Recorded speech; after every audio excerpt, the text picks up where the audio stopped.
खबर चोमू से है, जहां बढ़ती महंगाई के खिलाफ कांग्रेस ने मोदी सरकार के खिलाफ आक्रोश व्यक्त किया। बढ़ती हुई महंगाई के चलते पूर्व विधायक भगवान सहाय सैनी और कांग्रेस कार्यकर्ताओं ने पैदल मार्च निकाला। साथ ही प्रधानमंत्री नरेंद्र मोदी का पुतला फूंककर आक्रोश जताया। पूर्व विधायक सैनी और कांग्रेस कार्यकर्ताओं ने एसडीएम उपेंद्र कुमार शर्मा को राष्ट्रपति रामनाथ कोविंद के नाम ज्ञापन सौंपा।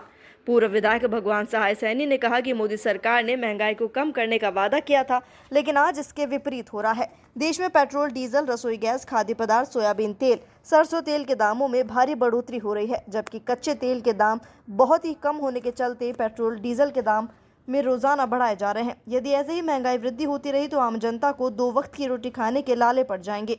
बढ़ती महंगाई ने मध्य वर्ग, मजदूरों और किसानों की कमर तोड़ दी है, लेकिन मोदी सरकार को इन सभी जरूरी सामानों के मूल्य पर अंकुश लगाने की बिल्कुल चिंता नहीं है, बल्कि मोदी सरकार को सिर्फ सत्ता पर आसीन होने की चेष्टा है।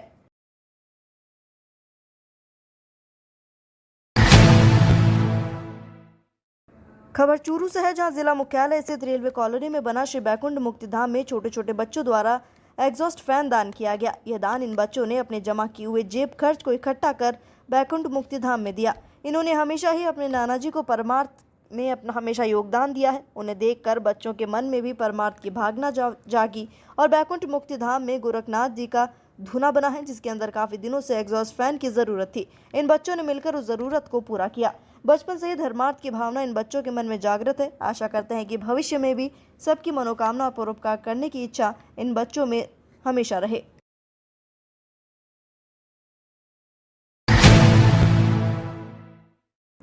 खबर टॉक से है, जहां जयपुर ग्रेटर नगर निगम की महापौर सौम्या गुर्जर और 3 पार्षदों के निलंबन के विरोध में शहर के घंटाघर चौराहे पर भाजपा पार्षदों का 1 घंटे का धरना प्रदर्शन चला, जिसमें भाजपा पार्षद और कार्यकर्ताओं ने काली पट्टी और काला मास्क लगाकर कांग्रेस सरकार के विरोध में धरना दिया। जबकि जयपुर के नगर निगम के आयुक्त से हाथापाई के आरोप में मेयर सौम्या गुर्जर सहित 3 पार्षदों के निलंबन के विरोध में भाजपा पार्षद जिला मुख्यालय के घंटाघर चौराहे पर धरना प्रदर्शन करने पहुंचे। पार्षदों ने कांग्रेस सरकार पर आरोप लगाया और कहा कि सौम्या गुर्जर पर जिस तरह से आरोप लगाया वह बिल्कुल गलत है। पार्षदों ने यह भी कहा कि सरकार जल्द से जल्द गुर्जर और पार्षदों का निलंबन निरस्त कराए, नहीं तो भाजपा का एक कार्यकर्ता सड़कों पर उतर जाए।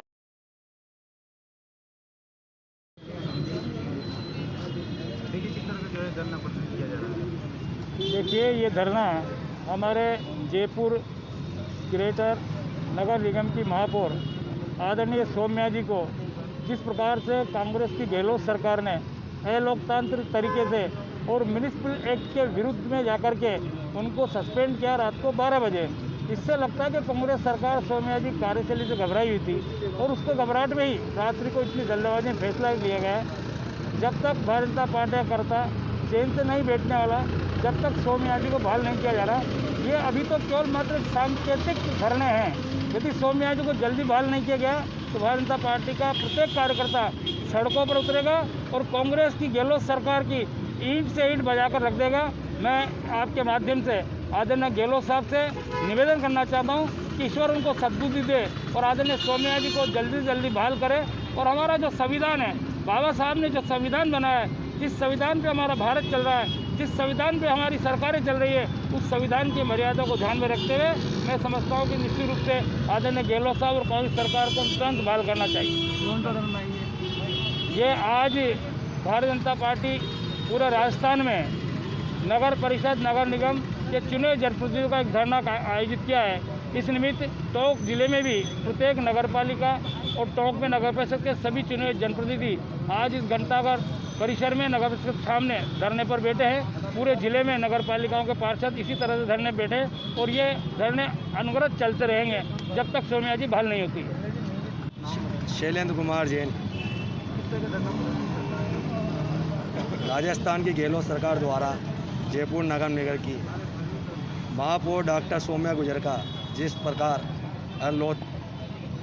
अनैतिक प्रकार से निलंबन किया गया है, उसके विरोध में आज घंटाघर के ऊपर टोंक में नगर परिषद के पार्षदों द्वारा धरना प्रदर्शन किया गया है। इस धरने के अंदर हमने काला मास्क और काली पट्टी लगाकर विरोध प्रदर्शन कर रहे हैं। कब तक चलेगा ये धरना राजस्थान की जब तक सौम्या गुर्जर को बहाल नहीं करेंगे, जब तक आए दिन कहीं न कहीं जिला स्तर पर, पंचायतों में और उपखंड कार्यालयों पर रोज नित्य धरना प्रदर्शन राजस्थान सरकार द्वारा किए जाए। खबर चित्तौड़गढ़ के राशमी से, जहां उपखंड अधिकारी सुनील शर्मा द्वारा उपखंड क्षेत्र राशमी के दौरे के दौरान पटवार हल्का उपरेड़ा में पहाड़ी के बीच में 3 ट्रैक्टर द्वारा अवैध खनन करते हुए पाए गए। तीनों को पूछताछ करने पर संतुष्ट जवाब नहीं दिए जाने पर तीनों के अवैध खनन करने पर ट्रैक्टर ट्रॉली जब्त कर खनन की कार्रवाई की गई। इस कार्रवाई के दौरान 3 ट्रैक्टर ट्रॉली में चालक को जब्त कर पंचायत समिति परिसर में खड़ा किया गया। संपूर्ण कार्रवाई के दौरान पुलिस जाब्ता और पटवारी मौजूद रहे। खबर जैसलमेर से है, जहां राजस्थान सरकार में ऊर्जा और जन स्वास्थ्य अभियांत्रिकी मंत्री डॉक्टर बी.डी. कल्ला और अल्पसंख्यक मामलात और जन अभियोग निराकरण मंत्री सालेह मोहम्मद ने जैसलमेर कलेक्ट्रेट सभागार में जिले के जलदाय और विद्युत विभाग के अधिकारियों की समीक्षा बैठक ली। इस दौरान जैसलमेर विधायक रूपाराम, नगर परिषद सभापति हरिवल्लभ कल्ला के साथ अन्य जनप्रतिनिधि और आला अधिकारी उपस्थित रहे। इस बैठक में ऊर्जा मंत्री ने पेयजल और विद्युत आपूर्ति सुचारू करने के साथ ही डिमांड नोट जमा होने के 90 के भीतर ही कृषि कनेक्शन जारी करने के निर्देश दिए। इसके साथ ही मंत्री ने जल जीवन मिशन में विभिन्न कार्यों के लिए स्वीकृति करवाने और पेयजल प्रोजेक्ट के कार्यों में गति लाकर जैसलमेर के ग्रामीण क्षेत्रों में पानी उपलब्ध करवाने के निर्देश दिए। इसी के साथ बैठक में कैबिनेट मंत्री सालेह मोहम्मद ने संबंधित अधिकारियों मोहनगढ़ के 132 केवी जीएसएस को शीघ्र चालू करने के निर्देश दिए। बैठक के दौरान ऊर्जा मंत्री डॉक्टर बी.डी. कल्ला, अल्पसंख्यक मामलात मंत्री सालेह मोहम्मद ने मेरा गाँव मेरी जिम्मेदारी पोस्टर का विमोचन किया।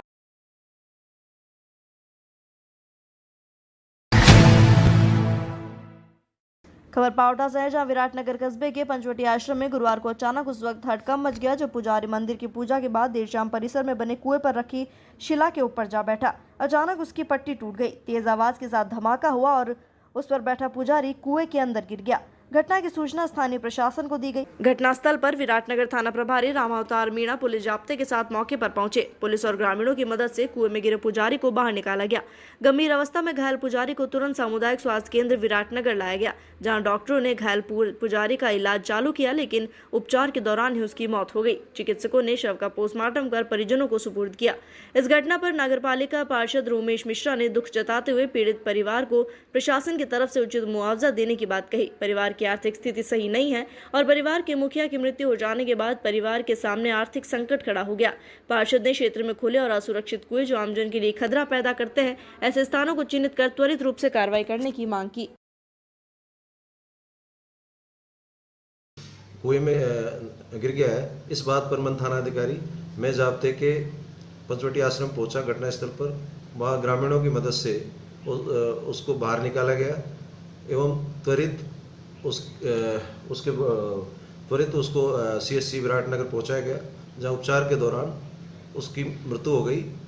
बाद पोस्टमार्टम के उसके शव को उसके परिजनों को सौंपा गया। खबर जालौर से है, जहां जसवंतपुरा विधानसभा क्षेत्र के गांव में कोविड-19 के टीकाकरण अभियान का आयोजन किया गया। इस दौरान 18 से 44 वर्ष तक के व्यक्तियों के लिए कोविड-19 प्रथम डोज का शुभारंभ किया गया, जिसमें 18 से 44 वर्ष तक के युवाओं ने कोविड-19 का प्रथम डोज लगाया। इस दौरान ANM गीता बिश्नोई, राकेश कुमार बिश्नोई ने 18 वर्ष से लेकर 44 वर्ष तक के युवाओं को कोविड-19 की प्रथम डोज लगवाए गए और इस दौरान कुल 350 टीकों में से 30 वर्ष और उससे अधिक उम्र वाले लोगों के 170 टीके लगवाए।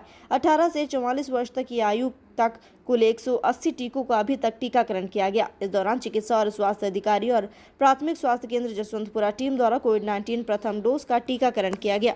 तवाव गांव की ANM गीता बिश्नोई और राकेश कुमार बिश्नोई और मनोज कुमार बिश्नोई द्वारा टीकाकरण किया गया। इस मौके पर उप तहसीलदार मेहराराम, RI दुर्गाराम सैन, व्याख्याता हेमंत बिश्नोई, प्रताप दास वैष्णव, पटवारी भंवरी देवी मौजूद रही।